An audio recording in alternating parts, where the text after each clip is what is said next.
Hello everyone, इस video में हमने 7 क्वेश्चन लिए हैं। चलिए फिर इन्हें सॉल्व करते हैं। फर्स्ट क्वेश्चन क्या है, 5 किलोमीटर सड़क 100 दिन में बनाने के लिए 280 श्रमिक कार्यरत है। तो 5 किलोमीटर की सड़क है, उसको 100 दिन में कंप्लीट करना है।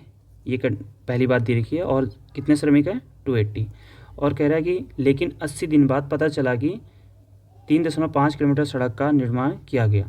तो 80 डेज़ में इन लोगों ने 3.5 किलोमीटर सड़क का निर्माण कर दिया है। ठीक है, तो ये बोला कि समय के भीतर काम पूरा करने के लिए कितने लोगों की आवश्यकता पड़ेगी। तो हमारे पास कितने दिन शेष बच गए हैं, 20 दिन। तो इसके लिए इनमें कितने लोग और इंक्लूड करें 280 में कि ये काम टाइम पे कंप्लीट हो जाए। काम क्या है, रोड बनाने का, 5 किलोमीटर रोड बनानी है तो ये कंप्लीट हो जाए।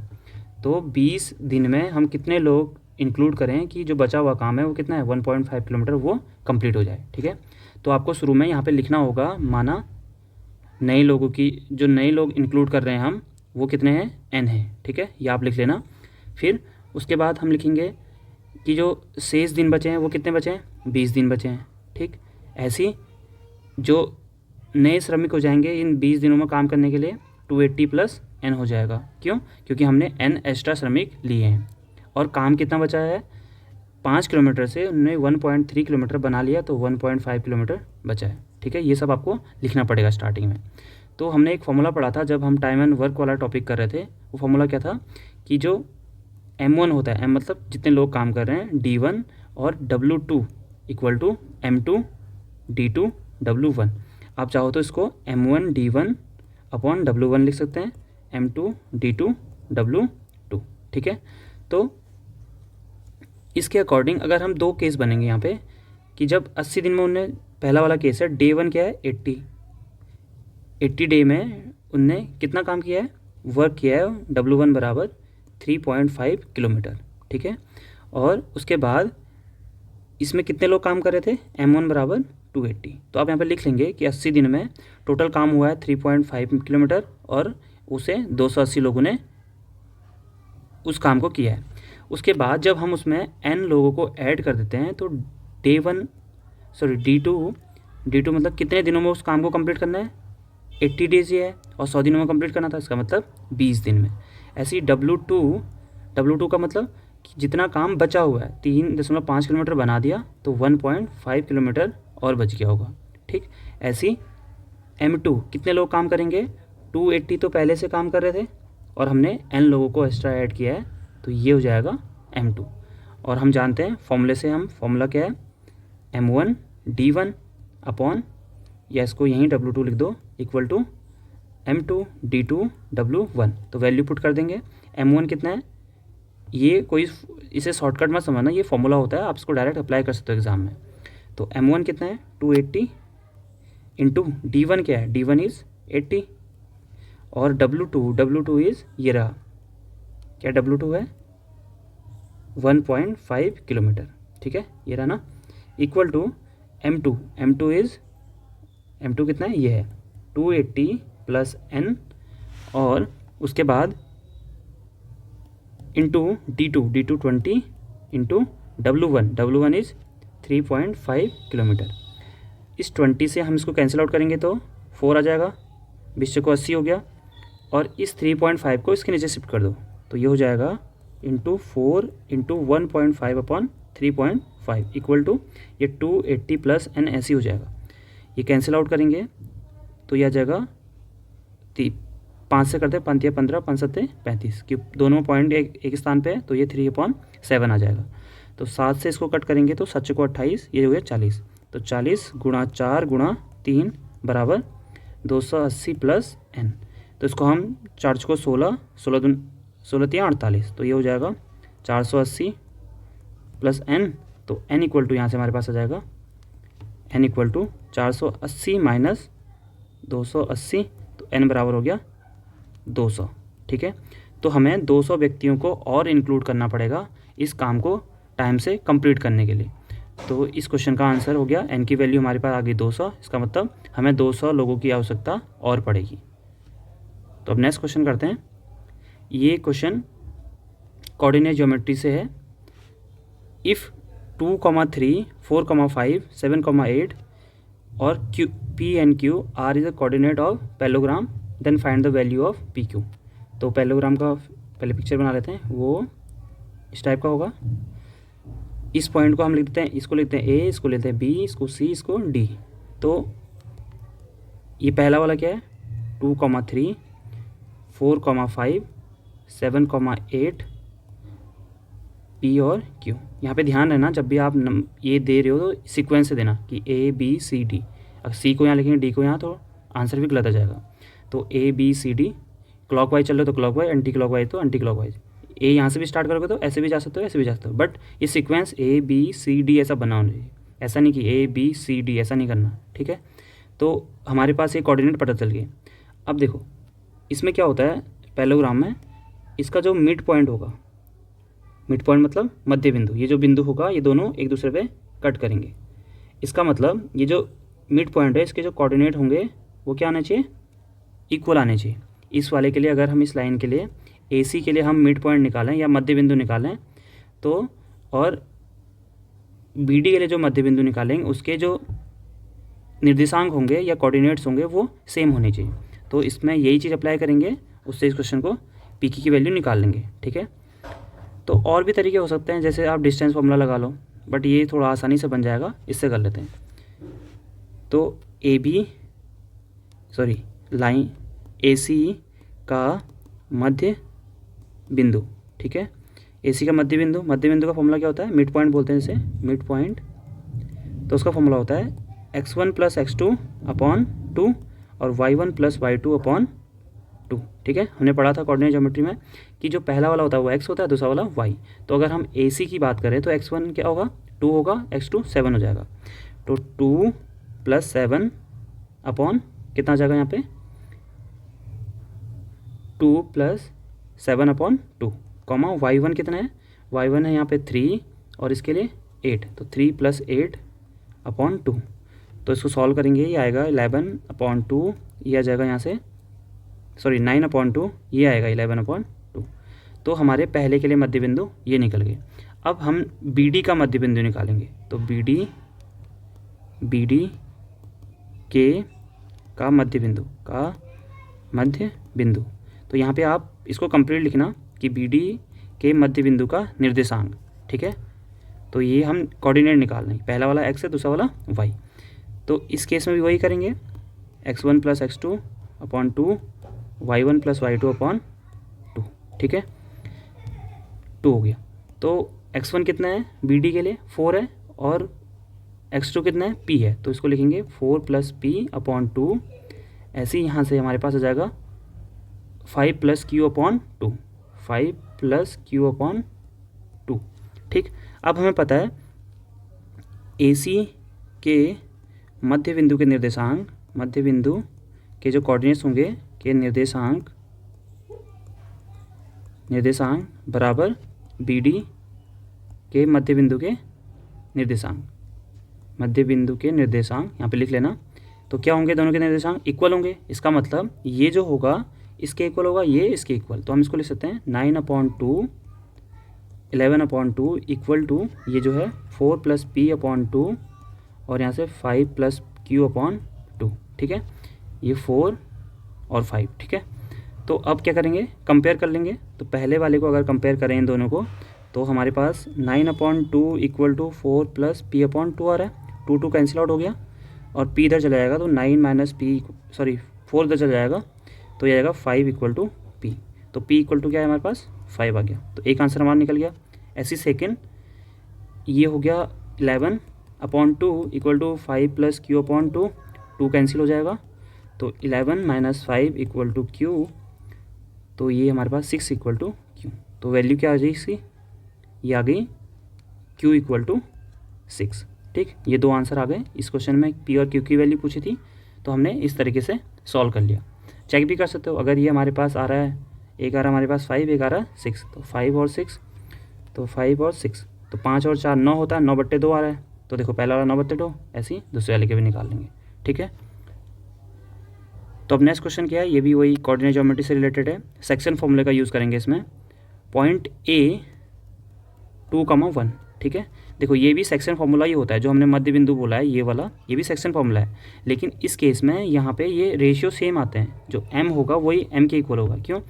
क्योंकि मध्य बिंदु है तो इधर का जो पार्ट होगा वो इसके बराबर होगा, तो इसको हम 1 1 लेते हैं। तो जो फॉर्मूला होता है सेक्शन फार्मूला में, mn की वैल्यू 1 लेंगे या 2 लेंगे, कुछ भी लो, तो उस केस में यही बन जाता है फॉर्मूला। ठीक है, इसलिए मध्य बिंदु डायरेक्ट हम इस फॉर्मूले का यूज़ करते हैं। तो सेक्शन फार्मूला क्या होता है उसका यूज़ करेंगे इसमें। ये कह रहा है कि एक सेगमेंट है, लाइन सेगमेंट होगा, तो उस सेगमेंट में जो BC, ये BC सेगमेंट है, ये B है और ये C है, और A पॉइंट है कोई, तो इस लाइन सेगमेंट को 2:3 में कट करता है। तो ये 2 है और ये 3 है, इसको हम M बोल सकते हैं, इसको N। उसके बाद जो B है, B के कोऑर्डिनेट दिए हैं 1, -3, और जो C है, C के कोऑर्डिनेट दिए हैं 1, 4, y, और हमें ये जो A पॉइंट है इसके कोऑर्डिनेट दे रखे हैं 2, 1। इसका मतलब जब हम सेक्शन फार्मूला लगाते हैं वो क्या होता है, सेक्शन फार्मूला या विभाजन सूत्र बोलते हैं, वो क्या होता है, x, y equal to mx2 plus nx1 upon m plus n, ऐसी y2 plus ny1 upon m plus n। तो इस केस में ये जो कोऑर्डिनेट्स हैं ये हमें पता है 2, 1, तो इसकी हेल्प से हम इसकी वैल्यू निकालेंगे। m की वैल्यू कितनी है यहाँ पे, m है 2, n कितना है 3 है। ठीक है, ये है x1 और ये है x2, ये है y1, ये है y2, तो y2 इज़ y, तो इसकी हेल्प से हम y की वैल्यू निकाल लेंगे। तो हमें x पे x का यूज़ करने की ज़रूरत ही नहीं है। क्यों? क्योंकि x के यूज़ करेंगे तो ये जितना x की वैल्यू 2 दी है इसके अकॉर्डिंग 2 ही आएगी, ये दोनों 2 = 2 हो जाएंगे। तो हमें यहाँ पे थोड़ा सा ये सोचना है कि हमें y की वैल्यू निकालनी है, तो हम y कोऑर्डिनेट्स को लेंगे, ये y वाले को कंपेयर करेंगे। तो टेकिंग y एक्सिस या y कोऑर्डिनेट्स, कुछ भी लिख सकते हो। ठीक है, तो y ले रहे हैं तो इसका मतलब y equal to my2 plus ny1 upon m plus n। ठीक है, तो y इक्वल टू my2 ये हो गया। अब y2 कितना है, ये है y2 और ये है y1। कौन y1 है, तो अभी लिख देते हैं y1 इक्वल टू है -3, y2 इक्वल टू है y, और m इक्वल टू क्या है 2 है, और n इक्वल टू 3 है। तो इसकी हेल्प से हम क्वेश्चन सॉल्व कर लेंगे। तो कैसे होगा, y इक्वल टू पता है हमें, y इक्वल टू कितना है 1 है ना। देखो हम इस वाले को इससे कंपेयर कर रहे हैं और सेक्शन फार्मूला है और इसको रेशियो में डिवाइड कर रहा है, तो x है यहाँ पे, x is 2, y equal to 1 यहाँ पे गिवन है हमें। ठीक है, तो 1 इक्वल टू हो जाएगा हमारे पास m कितना है 2, y2 कितना है y है, प्लस n कितना है 3 और y1 कितना है -3, ये ना, अपॉन 2 + 3, तो 2 + 3 5 आ जाएगा, तो 1 + 2y equal two plus minus 3 3 9 upon 5। इस 5 को इधर करेंगे तो ये 5 इक्वल टू 2y प्लस 9, 9 को इधर शिफ्ट करेंगे, 5 + 9 इक्वल टू 2y, ये 9 ऐड करेंगे 14, 2y, और y इक्वल टू आ गया हमारे पास 7। तो इस क्वेश्चन का आंसर हो गया y इक्वल टू 7। ठीक है, तो ध्यान रखना है जब भी ऐसे क्वेश्चन होंगे y की वैल्यू निकालने को, या हो सकता है PQ भी लिखा हो उसकी वैल्यू निकालने के लिए, अगर यहाँ पे P और Q होता तो हम दोनों को कंपेयर करते। अगर ये 4 और y की जगह पे ये x और y होता, ठीक है, तो इसकी हेल्प से हम पहले x कोऑर्डिनेट को कंपेयर करते, फिर y को, और x को कंपेयर करते तो हमारे पास x की वैल्यू निकल जाती, और y को कंपेयर करते तो y की वैल्यू निकल जाती। इसको x y ना बोल के P और Q बोलेंगे तो ज़्यादा समझ में आएगा। तो P की वैल्यू निकालनी तो x कोऑर्डिनेट को कंपेयर करेंगे, Q की वैल्यू निकालनी तो y को कंपेयर करेंगे। तो इससे हमारा क्वेश्चन का आंसर आसानी से निकल जाता अगर क्वेश्चन पे P और Q होते। यहाँ पे एक ही कोऑर्डिनेट्स है, y की वैल्यू बतानी थी तो हमने y वाले को लिया है। ठीक है, तो नेक्स्ट क्वेश्चन है, ये एवरेज का क्वेश्चन है। 10 किताबों की औसत कीमत 12 रुपये है। ठीक है, तो 10 किताबों की औसत कीमत कितना दी है 12 रुपये, तो इसका मतलब 10 किताबों का कुल मूल्य क्या हो जाएगा, कुल मूल्य बराबर 12 × 10। ठीक है, तो इसको इंटू कर देते हैं तो यह जाएगा 120, इतने रुपए हो रहे हैं 10 किताबों का। उसके बाद 8 किताबों का औसत मूल्य, तो 8 किताबों का कुल मूल्य क्या हो जाएगा फिर, कुल मूल्य हो जाएगा 11.75 गुणा 8 कर देंगे, तो 8 पंचे 40, 4 8 7 56, 4 60, 6 आएगा, 8 एकम 8, 8 6 14 और 8 एकम 8 है 9, तो ये आएगा 94। ठीक, अब हम मेरे पास इसमें 2 किताब बच गई हैं। अब उस 2 किताब के लिए कंडीशन दी है, शेष 2 पुस्तक जो हैं यदि एक पुस्तक का मूल्य दूसरी पुस्तक के मूल्य का 60% अधिक है, तो मान लेते हैं, माना पहली पुस्तक का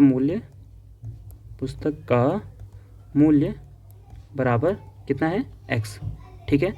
तो दूसरी का क्या होगा, दूसरी पुस्तक का मूल्य बराबर x गुणा कितना अधिक है, 60% अधिक है, तो हम 160 लिख देंगे अपॉन 100, ठीक है। ये तो पहले इसका 60 निकालो, 60% निकालो, उसके बाद x में जोड़ दो, तो इससे बेटर है कि अधिक है तो 60 जोड़ दो 100 में पहली, तो ये हमारे पास आ जाएगा 16x/10, ठीक है।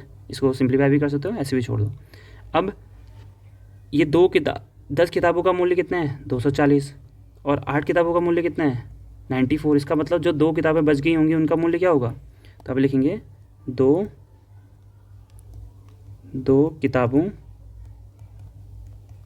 किताबों का मूल्य बराबर, यहाँ से तो हमारे पास आएगा 120 माइनस 94 और यहाँ से क्या आएगा, पहली किताब x रुपये की है और दूसरी है 16x/10, तो ये इसको माइनस करेंगे, यहाँ से आ जाएगा 6, यहाँ से आएगा 26 हो गया। ठीक, अब इसको आसान से सॉल्व कर लेंगे, तो 100 ये आ जाएगा 10x + 16x, 100 नहीं है 10 है, इक्वल टू ये आ गया। ठीक, ये आएगा 26x = 260, तो x इक्वल टू आ जाएगा 26, ये कैंसिल आउट हो गया, x इक्वल टू आ गया 10। तो जो पहली किताब का मूल्य था वो x था, इसका मतलब पहली किताब का मूल्य कितना है, यहाँ पे लिख देंगे, अतः एग्जाम में इसको लिखना है आपको, अतः पहली किताब का मूल्य कितना है 10 और दूसरी किताब का क्या है 16x/10 है, तो इसका मतलब 16 गुणा 10/10, तो ये कैंसिल आउट हो गया, तो दूसरी किताब का मूल्य है 16। ठीक है, तो आपको दोनों को लिखना है, पहली किताब का मूल्य हो गया 10, दूसरी का 16।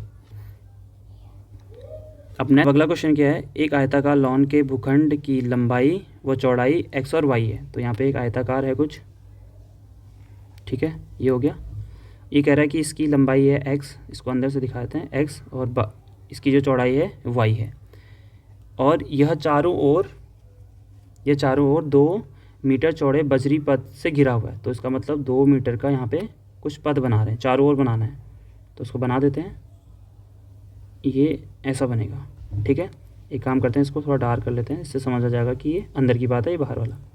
तो ये कह रहा है, तो इस पथ होना चाहिए, पद नहीं, पथ का कुल क्षेत्रफल क्या होगा। तो इसका जो ये वाला रास्ता बन रहा है, इसका हमें क्षेत्रफल बताना है। ठीक है, तो इसको बताने के लिए सबसे आसान तरीका है कि पहले बड़े वाले का क्षेत्रफल निकाल लो, उसको छोटे वाले से माइनस कर दो। तो बड़े वाले के लिए हमें लेंथ पता होनी चाहिए, तो इस केस में 2 इधर है, 2 मीटर है ना, ये 2 मीटर चौड़ा, तो इसका मतलब 2 मीटर इधर हो गया, 2 मीटर इधर, तो जो ये टोटल लेंथ हो जाएगी, तो हम लिख सकते हैं, ये जो टोटल लेंथ होगी इसकी x + y + 2 + 2 + x। ठीक है, ये बड़ी वाली की जो लंबाई हो जाएगी 2 + 2 + x, 2 इधर है, 2 इधर है, तो और ये अंदर वाला x हो गया।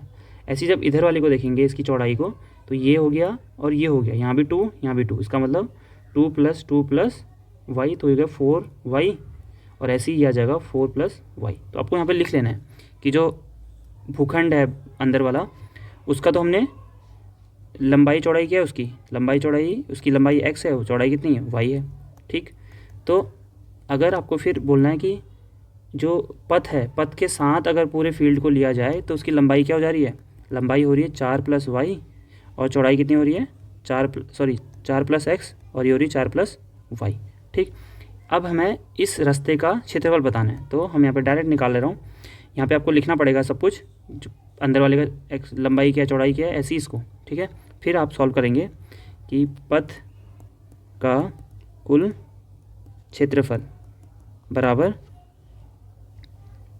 ये भीतर वाले का बाहर वाले का क्षेत्रफल, तो बजरी पथ के साथ भूखंड का क्षेत्रफल माइनस मैंने बजरी पथ को लेके और भूखंड को लेके उसका क्षेत्रफल निकाला है, माइनस भूखंड का क्षेत्रफल, या यहाँ पे लॉन लिख रखा है तो वही लिख सकते हो, का क्षेत्रफल, और यहाँ पे लिखेंगे का क्षेत्रफल। ठीक है, तो बजरी पथ का क्षेत्रफल कैसे निकलेगा, ये हो जाएगा 4 + y इंटू 4 + x + 4 + y। ठीक है, यहाँ पे मैंने y लिख दिया, ये x है, माइनस इसको मैं करेंगे तो ये आएगा x इंटू वाई, तो इसको इंटू कर देते हैं तो ये आएगा, इससे इंटू करके 4 × 16 प्लस 4 से y को करेंगे तो 4y, 4, इससे इसको इंटू किया 16 आया, 4 से y को करेंगे तो 4y, और x से करेंगे तो 4x, और इससे इसको करेंगे तो x + y, माइनस ये x + y हो गया, ये दोनों कैंसिल आउट हो गए, तो ये आंसर आ गया। मैं इसको सही से लिख देते हैं, 4x + 4y + 16 मीटर, ये इसका आंसर हो गया मीटर स्क्वायर में, क्योंकि हम क्षेत्रफल निकाल रहे हैं। ठीक है, तो इस क्वेश्चन का आंसर हो गया ये। अब नेक्स्ट क्वेश्चन है, दूध के एक नमूने में 50% पानी है। ये मिक्सचर क्वेश्चन है, वैसे मिक्सचर का टॉपिक सिलेबस में डायरेक्ट नहीं है, बट इन क्वेश्चनों को हम परसेंटेज की हेल्प से सॉल्व कर सकते हैं, परसेंटेज, रेशियो और प्रोपोर्शनल की हेल्प से। ठीक है, अदरवाइज वो मिक्सर का तो शॉर्टकट होता है, फिर ऐसे करके कोई लिखना पड़ता है ना। तो दूध के एक नमूने में 50% पानी है, यदि इस दूध का 1/3 भाग इतनी ही मात्रा के शुद्ध दूध में मिलाया जाए तो नए मिश्रण में पानी की मात्रा कितने प्रतिशत तक कम हो जाएगी। ठीक है, तो देखो क्वेश्चन क्या है कि एक कोई दूध है, उस दूध में 50% पानी है, इसमें से हमने क्या किया, 1/3 भाग निकाला दूध का, इस वाले में जो ये क्या है, इसमें पानी भी है और दूध भी है, तो इसमें से 1/3 भाग निकाला। जैसे उस 1/3 भाग में इतना ही भाग प्योर दूध मिला है, प्योर मतलब उसमें पानी नहीं है, और उसको मिलाने के बाद इन दोनों को देखना है कि इनमें पानी की मात्रा अब कितनी प्रतिशत कम हो गई है। ठीक है, तो इसको सॉल्व करते हैं। तो मान लेते हैं, माना स्टार्टिंग में जो दूध की मात्रा है कि मात्रा बराबर 150 ml। ठीक है, आप चाहो तो x भी लिख सकते हो, लेकिन यहाँ पे हमें प्रतिशत में निकालना है तो हम कोई नंबर ले सकते हैं, या इसको हम 150 से ले रहे हैं क्योंकि 1/3 है, तो इसको 3 से हम आसानी से 3 पार्ट में डिवाइड कर सकते हैं। आप चाहो तो 300 भी ले सकते हो। ठीक है, तो लेकिन अगर यहाँ पे प्रतिशत ना निकालना होता, बस पानी की मात्रा बतानी होती, तब हमें x लेना पड़ता। ठीक है, या पानी की मात्रा कितनी कम हुई ये बताना होता तो x लेते, तब हम वैल्यू नहीं लेंगे। अगर परसेंटेज निकालनी है तो वैल्यू ले सकते हैं। में यदि इस दूध का 1/3 भाग इतनी ही मात्रा के शुद्ध दूध में मिलाया जाता है तो 150 ml का 1/3 भाग वो कितना हो जाएगा 50 ml। तो अकॉर्डिंग टू क्वेश्चन, या तो 50 ml ये हो गया, प्लस इतना ही हमें शुद्ध दूध भी मिलाना है, तो शुद्ध दूध, तो 50 ml शुद्ध दूध। ठीक है, यहाँ पे लिख लेना 50 ml दूध। ठीक, ये कौन सा दूध है, ये वाला है जिसमें पानी मिला हुआ है, तो और मैंने जिसमें पानी नहीं मिला है उसको हमने शुद्ध दूध लिख दिया। ठीक, अब देखो इस 50 ml में से हमें पता है इसका 50%, ये जो प्योर दूध तो नहीं है, इसमें 50% क्या है, इसमें 50% पानी मिला रखा है। तो यहाँ पे लिख सकते हैं, अगर इसमें 50% पानी मिलाया है तो इसको लिख सकते हैं कि 25, इसमें 25 ml जो होगा, ml शुद्ध दूध होगा, और प्लस 25 ml पानी होगा। ठीक है, प्लस ये लास्ट वाला 50 ml शुद्ध दूध हो गया। ठीक है, इसका मतलब ये हमारे पास आ गया 25 ml पानी, प्लस ये 25 और 50 75 ml शुद्ध दूध हो गया। ठीक है, ये समझ आया ना। देखो हमने क्या क्वेश्चन में लिखा था कि जो हमारे पास हमने लिया है उसका 1/3 भाग हमने इसमें से दूध लेना है, और उतना ही दूध प्योर दूध मिलाना है, और इस 150 में 50% पानी भी है, तो हमने उसको लिखा अकॉर्डिंग टू क्वेश्चन कि 50 ml दूध, यहाँ पे लिख सकते हो 50 ml पानी मिला हुआ दूध प्लस 50 ml शुद्ध दूध।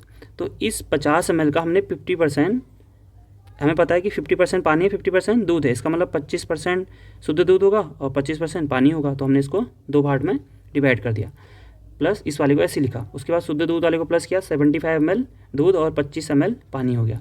तो इसका मतलब, तो अगर तुम इसके अकॉर्डिंग देखोगे तो टोटल कितना हो रहा है, टोटल हो रहा है 100 ml। इस 100 ml में 25 ml क्या है, पानी है, तो यहाँ पे लिख देंगे तो पानी की मात्रा किसमें, परसेंटेज में। तो इसमें टोटल कितना है, ये 100 ml है, 100 ml में से पानी की मात्रा कितनी है, 25 ml है, इंटू 100। तो ये कैंसिल आउट हो गया, ये ml हट गया, तो ये आ गया हमारे पास 25%। अब ये पानी की मात्रा है किसमें, नए वाले दूध में। अब पानी कितना कम हो गया, कितना परसेंट कम हुआ है, पहले था 50%, अब कितना हो गया 25%। इसका मतलब पानी कम हुआ है कितना, 50 माइनस 25%, इसका मतलब 25% इसका आंसर हो जाएगा। ठीक है, तो इस वीडियो में इतना ही है। नेक्स्ट वीडियो में हम कोई और क्वेश्चन सॉल्व करेंगे।